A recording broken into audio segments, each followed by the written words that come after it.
రాబోయే కొత్త సంవత్సరం పేరు విశ్వావసునామ సంవత్సరం అండి. మంచి పేరు. విశ్వావసు అనేటటువంటి పేరు ఒక గంధర్వుడి పేరు. ఏకాదశ గంధర్వ గణాల్లో ఒక గంధర్వుడి పేరు. వేదంలో కూడా కనిపిస్తుందండి. వివాహం సందర్భంలో దంపతుల మధ్య ప్రేమను పుట్టించి పెంచి ఆ విధంగా దంపతులను కలిపేటటువంటి బాధ్యత ఈ విశ్వావసు అనే గంధర్వుడిది. ఆ విధంగా విశ్వావసు ప్రేమప్రదుడు. మంచి పేరండి. అంతేకాదండి, విశ్వావసు అనేటటువంటి పేరు మహావిష్ణువుకి కూడా వర్తిస్తుంది. మహావిష్ణువు అంటే మంగళప్రదుడు, శుభప్రదుడు. ఈ విధంగా మనకు ఈ విశ్వావసునామ సంవత్సరం పేరులోనే మనకు సానుకూలమైనటువంటి అంశాలు కనిపిస్తూ ఉన్నాయండి. సంతోషకరంగా అనిపిస్తూ ఉన్నది. ఎందుకు? క్రోధి నామ సంవత్సరంలో మనకు ఈ పరిస్థితి లేదు. క్రోధి అంటే పేరులోనే క్రోధం.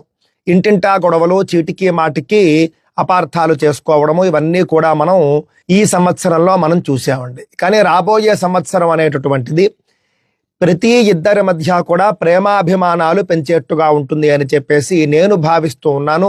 విశ్వావసు సంవత్సరం గురించి మనం ఒక్కసారి చూసుకుంటే, సర్వత్ర జాయతే క్షేమం సర్వశస్య మహార్ఘత, విశ్వావసౌ వరారోహే కార్పాసస్య మహార్ఘత అన్నారు.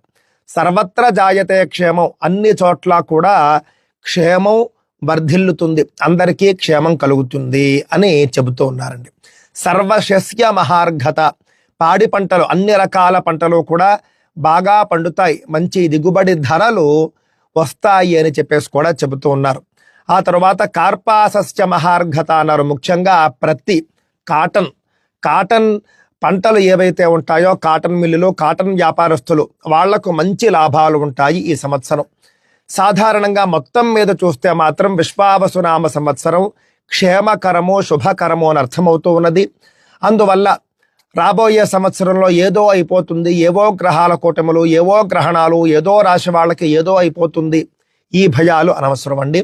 విశ్వావసు పేరులోనే మనకు శుభం కనిపిస్తూ ఉన్నది. అలాగని ఏ కాలము కూడా 100కు 100% శుభం ఉండదు. కాకపోతే ఏది శాతం ఎక్కువ అని మనం చూసుకోవాలి. ఈ రాబోయే సంవత్సరం శుభం యొక్క శాతం ఎక్కువ దృష్టిలో పెట్టుకోండి.